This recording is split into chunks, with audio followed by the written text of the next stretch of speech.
May mga paglalakbay na nagsisimula sa isang simpleng plano. May lugar na gustong puntahan. May simbahan na gustong bisitahin. May panalangin na gustong ialay. Pero kung minsan habang tayo ay naglalakbay, may mga bagay na hindi natin inaasahan. May mga taong bigla na lamang nating makakasalubong. May mga kwentong ating maririnig. At may mga puso na maaring naghihintay lamang ng isang taong handang huminto at makinig. Ito ang kwento ng isang paglalakbay ng pananampalataya at isang misyon na hindi lamang nagdala sa amin sa iba't ibang lugar, kundi nagdala rin sa amin sa iba't ibang kwento ng buhay.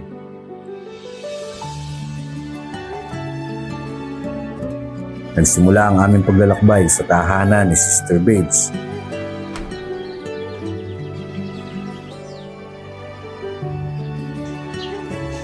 Isa-isang nagtipon ang mga miyembro ng Holy Sacrifice Sambanes. May mga dala kaming gamit. May mga dalang pagkain, grocery, na sa una ay bahagi lamang ng aming paghahanda. Hindi pa namin alam noon kung sino-sino ang aming makakasalubong at kung kanino mapupunta. Sa mga munting tulong ng aming dala sa pangunguna ni Sister Babes, nagsimula ang aming misyon. Mula sa bahay ni Sister Babes, sama-sama naming tinahak ang daan. Ang una naming destinasyon, Malikboy, Pagbilao, Quezon. Dito nagsimula ang unang bahagi ng aming paglalakbay sa pananampalataya. So tayo nasa first station na. Tayo ay nasa Malikboy. Malikboy na po tayo. Ito po yung aming unang misyon na simbahan. Magdadala tayo ng tulong sa mga tao na hindi naman po kami binigyan ng location kung saan, pero hahanapin natin kung saan tayo pwede magdala ng tulong. Sa katahimikan ng simbahan, may mga panalangin binubulong. May mga kahilingang tanging puso lamang ang nakakaalam. At bilang bahagi ng aming panata, isinagawa namin ang paglalakad ng palukod. Sa bawat hakbang, may kasamang pagod. May kasamang sakripisyo. Pero higit sa lahat, may kasamang pananampalataya. Tita, dalang tita.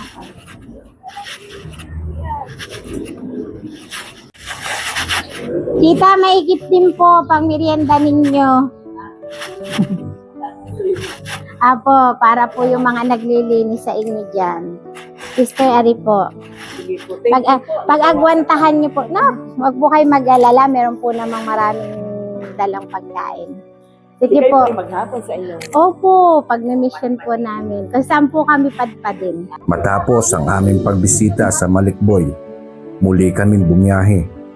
Ang susunod na destinasyon, Atimonan, Quezon.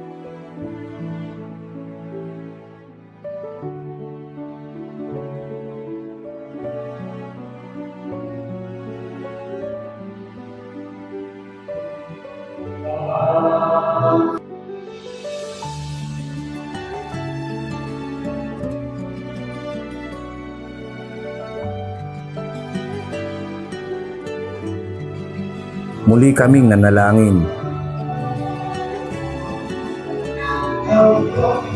Ngunit matapos ang aming pagdarasal, parang may ibang dahilan pa kung bakit kami dinala sa lugar na iyon. Dahil doon nagsimula ang mga kwentong hindi namin inaasahang makikilala. May nakita kami isang matanda na humingi ng tulong. Lumapit kami. Inabutan ng munting grocery. Isang simpleng tulong na maaring maliit sa paningin ng iba. Ngunit nang kami ay nagkaroon ng pagkakataong makausap siya, may binahagi siyang kwento tungkol sa kanyang buhay. At sa ilang minutong pakikinig, muli naming naalala na sa likod ng bawat taong ating nakikita, may isang kwento, may pinagdaanan, may mga sakit na hindi nakikita, at may mga laban na araw-araw nilang sinusubukang malagpasan. Kaya po ninyo, tay kapot ating ilalagay po din eh. Ikaw po ba'y walang anak? May anak ka po. May anak ako, hindi na ako nintindi simula nag-asawa. Hindi ka na po inintindi. Bakit po? May mga pamilya na. Ilan po ang anak mo? Ang anay ko, 5 pa, ay nagkanya-kanya na nag-asawa nung matutong living. Hindi na nakaalala ng magulang. Hindi ka na po nasolo ka na po sa buhay. Hindi mo nang pwede na. Kapalay sa Panginoon. Aha, salamat din po sa iyo. Ikaw po ay magpalakas. Ikaw po lagi nang hihingi dito. Nagsusulisit ako pandagdag ng panghaplas ko Sa haplas po saan? sa rayuma. Hindi ako umiinom ng tabletas. Nagahaplas lang ako ng sa rayuma. Yung Yan ka po. Yan po yung perang yan ay itabi mo po yan. Yan po yung magagamit mo kung ano yung gusto mong bilhin para po ikaw ay makapag ng bibilihin mong panghaplas mo ha. Ay, yun, Tapos ito nanay, ito ay tinapay, pansit, yan po kakainin mo na ha. At ari pong grocery are iuwi mo, yan po ay may mga meatloaf, kompleto rekado po yan ha. Ay, salamat po. Ha. Papasalamat ako sa inyo ng marami. Ay, Kaya kayo una po sa pagpapalit. Panginoon nanay. Kayo ang tunay na kaibigan at katwa ko. Sa pagpapatuloy ng aming paglalakbay, Tatay, may isa na naman magandang kaming umaga nakita. po. Isang lalaki na ang Regalo po hanap namin buhay sa ay iyo. pangangalakal, Yan. habang ang iba ay naglalakbay patungo sa kanilang trabaho. Siya Yan po naman yung ay trabaho. naghahanap ng mga bagay na maaari niyang maipon at may pagbili. Lumapit kami. Inabutan namin siya ng merienda at konting grocery. Hindi man namin alam kung gaano katagal makakatulong ang aming naiabot. Umaasa kami na kahit sa sandaling iyon ay nakapagbigay kami ng kaunting ginhawa. Sige po, ingat po ha. Thank you po. Sumunod naman ay si tatay na patuloy na Ito naghahanap yung buhay sa realidad ng pamamagitan buhay ng pagtinda na ng taho. kailangan natin. Araw-araw ng paglalakad, araw-araw na paghahanap ng mamimili, araw-araw na pagsisikap upang may maiuwi. Maigiring po ninyo. Pagkain. Pagkain po. At saka At sa kaunting simpleng grocery. pagkikita, muli kaming huminto. At saka at muling kwarta. Bibilan na nagbahagi. lang kita. Sabi ganun eh. Kasi kulang ako sa budget. Ah. Kamo naman. Kuya, isa pa. Kay kuya, bigyan mo na rin si kuya. Kami po ay mula sa Holy Sacrifice po na samahan. Tayo sa amin sa Bicol. Ito po ay mission namin. Naghahanap po kami ng mga taong mabibigyan. Hindi po kami dumaan ngayon sa mga barangay. So, bawat bayan po, titikil kami. May mga mission po kami na amin pong ipagkakaloob. Salamat po ng marami. Sana lumago. Ayan. Ako ngayon ay bibili ng taho. O, magkano yung taho mo, tatay? Magkapabili ako ng taho. Wala ka ng taho. Kaya nga ako bibili ng taho eh. Wala naman pala. Kwartahin na lang po. Hindi ako makakabili ng taho. Upos na po. O, sige po. Dahil kayo po ay walang magtataho at wala akong mabiling taho, o tatay, pandagdag mo po dyan sa iyo. At dahil ikaw naman kuya ay nagtatricycle, o bibigyan din po kita. Salamat po. Salamat po. Yan. Thank you so Bibili much na ako po. ng At kayo po ay mag-iingat palagi. Kayo din po. Gawa- Salamat po ng marami. Nakita rin So, ito namin po si talaga Kuya, ang bumubuhay sa tricycle inyo. Dati po, driver. Mr. Kuya, tricycle driver din. Kaya naiintindihan ko Isang po yung biyahe, sitwasyon. isang pasahero, Talagang mahirap ang isang buhay kita, pagkapuan.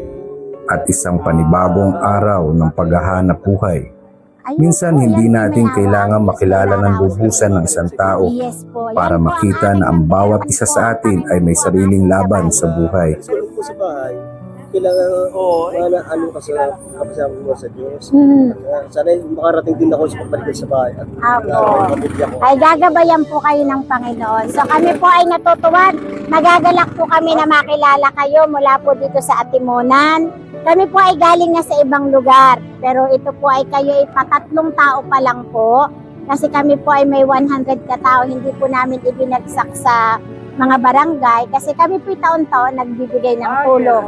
Kaya lang po ngayon, ang permission po sa amin ng Puong Ama ay hanapin namin yung mga tao na karapat-dapat namang mabigyan kahit kaunti ng aming maipagkakalob sa inyo. Palain kayo ng Apo. Diyos. Salamat sa Diyos. Siya, salamat po. Kami po hindi Ingat na po sa- magtutuloy.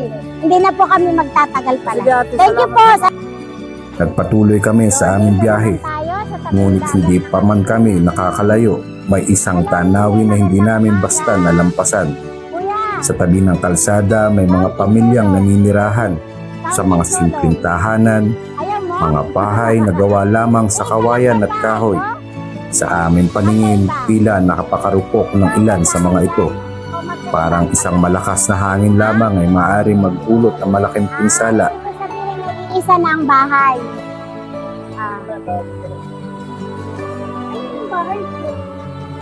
Yan, Daddy. Teka. Kuya! Nabigyan ko na ba hindi ka? Neng, ayaw may tinapay at saka juice, kuya. Kuha kayo na yung tinapay at juice. Ayun na. Dito. May may candy ng bata Hello ate, magandang umaga. Tatay, isang bahay lang po yan? Magkaiba po. Po? Ito bahay nila. Okay. Sige tatay, bibigyan kita ng dali ka dito. Magandang umaga po. Yan ate, grocery. Tapos tinapay. Bigyan ng tinapay. Tsaka, nahanang inyong candy. Bigyan pa naman ng ari, hoy. Nasaan yung iba? Nakausap namin ng ilan sa mga residente Ate, ari at po, ayon Diyos. sa kanilang So, pag binahagi po sa kayo amin, pinalis, saan po kayo titira? Mga taga saan po kayo? Taga rito mismo. maaari raw silang Ilan paalisin po ang sa anak lugar mo, ng ate? kanilang tinitirhan. Sa simpleng tatlo. bahay na iyon, Kaya pala, Naroon ang So kanilang yan buhay. ate, pagpasensyahan niyo po pamilya yung aming nakayanan at ang ha. kanilang Yan po mga ay mula pangarap. sa aming grupo ng Holy Sacrifice Sambanes po kami. Kami po yung isang grupo kung saan ay tumutulong. Ikaw tatay, taga rito ka rin po. Anak niyo po sila. Magkabi. Akala ko tatay, anak mo eh. Ay paano po yung mata mo tatay? May katarata. Tinamaan po ng pagbabaklas ko ng kalakal. Ano po ang ikinabubuhay ninyo? Dati na magbubuti ako. Opo, Tinamaan ito ay. ang inyong mata. Po ng mata ko. Hindi na ipagamot. Hindi. Dinala ko na ito sa gumaka. Malaki ang magagastos. Ay wala naman akong galong kalaking halaga.